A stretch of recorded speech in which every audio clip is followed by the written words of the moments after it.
Time to talk some hockey on the early line on a Wednesday. And exciting times last night. A lot of games on the card last night, Joe, which included a high-scoring Bruins game where they knocked off the Maple Leafs. And by the way, the Maple Leafs 1-4 on the road, 8-8 on the season. Certainly not hot times there in Canada. But out of these games that we saw last night, Joe, did anything rise up to you and say, ooh, that's an interesting outcome, or you enjoyed that game, or heck, Joe, you even won a bet on last night?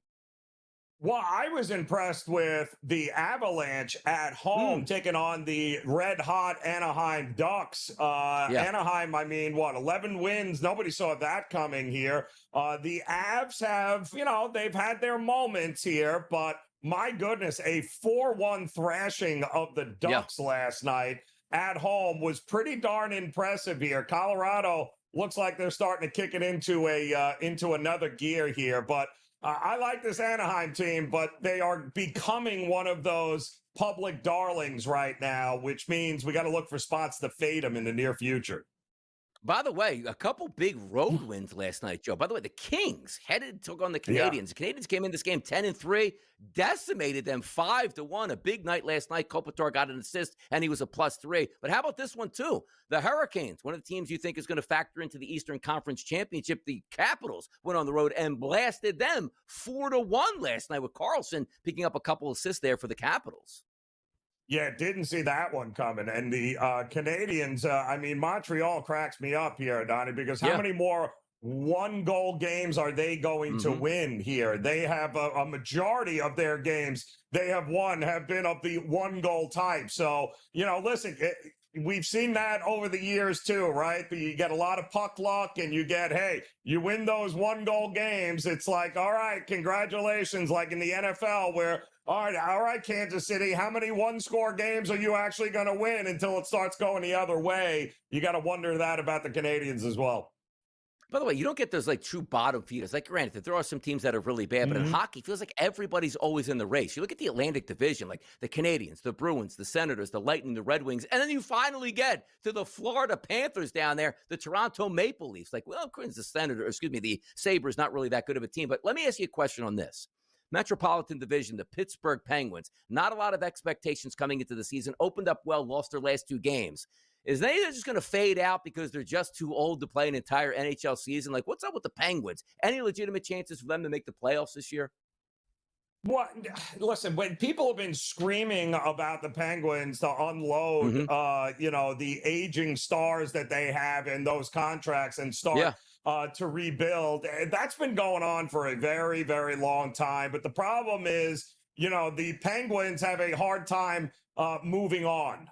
And the fan base, let's face it here, they're going to, it's put up or shut up time here for the Penguins. They've got to decide what they're going to do. I mean, Malkin is a 39-year-old center, and you're still paying this guy millions of dollars. Like, you've got to figure out, when do we hit the reset button here in Pittsburgh?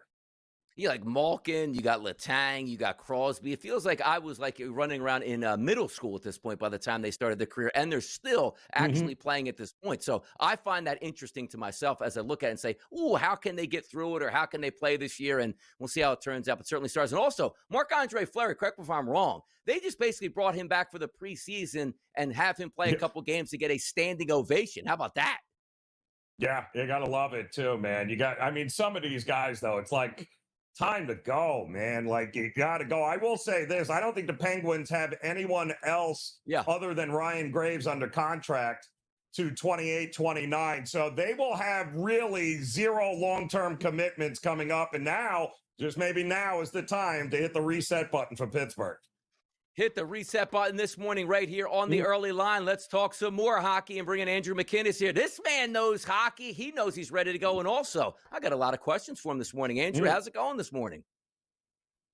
Good morning, guys. I'll tell you what, a lot of surprises so far this NHL season. We're waiting to see things change. As a Montreal Canadiens fan, I would love to see Crosby request a trade, go somewhere like Montreal. But if they keep winning, they're not going to get traded if he keeps winning. This Pittsburgh team's looking pretty good, guys. Absolutely. But okay, so we got you on tonight. 7:30. Like the center of the universe revolves around the Philadelphia Flyers. We know this, Andrew. Edmonton and Philadelphia tonight. Philadelphia is an underdog here. Edmonton hasn't played that great yet. Any expectations tonight for this game? Me being a Flyers fan, what do you see tonight between Edmonton and Philadelphia? So, Donnie, the only thing I'd be worried about in this one is that the Oilers finally kind of broke off after playing horribly for a little while. They finally got things together. Now, the funny thing is, we can argue, is that they won a game they probably didn't even still deserve to win. They were down against Columbus. They were big favorites. And you know, if you want to talk about fade the public, everybody in the world took Edmonton against Columbus in that one.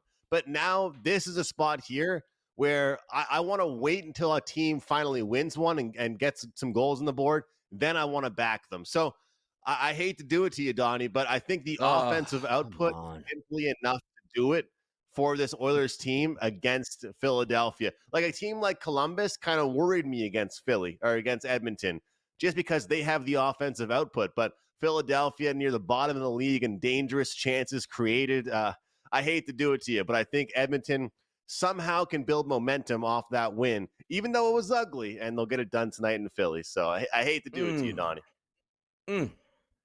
All right, let me just see. Oh, okay, the Rangers are on the road, so we should probably back them, right? Andrew, is that how it works? I mean, Tampa's been good, but the Rangers have been much better on the road than at the Garden, strangely enough. Yeah, sounds about right to me, Joe. You check the location, check where this game's being played, and you lock in your bets. You know, honestly, hats off to the Rangers for finally winning one at MSG, but I'm right there with you. I think this is a really good number on the New York Rangers. And, you know, a lot of times that we talk about fading a team first game back after a road trip. And I talk about maybe if it was an unsuccessful road trip, you wouldn't want to fade that team. But if it was a successful road trip, this could be a particular spot where we do see Tampa Bay be a little bit light, be a little bit flat. I think it could be a good spot to back the New York Rangers. And, you know, guys, I know that we can say sometimes a team can build positive momentum, even if they didn't come off a win against the most impressive team. I don't care who the Rangers beat in their previous game. It might have been the Nashville Predators. I don't care. I think momentum is on their side. I like this spot for them. He's Andrew McInnis. Thanks for joining us on the early line to talk a little hockey. We'll talk to you again soon, Andrew. Thank you.